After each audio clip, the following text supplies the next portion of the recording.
Ayan. So, pumunta tayo ng handaan. Siyempre, pag may handaan, kailangan meron kang maiuwing handa nila. So, oras na ng balot-balot kasi tapos na yung kainan. Ayan. Hati-hati na ng cake. Ang pinaka-the best talaga pag may mga handaan, meron kang take-out. So, ayan. Sarap. Wow! Iba ka rin. Isang baunan ang take-out mong cake. Paano na lang ba? O, diba? Sino may gawain ng ganito? Huling-huli ka sa camera. Ayan, tuwang-tuwa siya kasi ang laki ng maiuwi.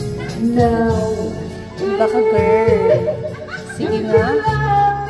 Pahingi nga rin ng take-out na cake. When I first saw you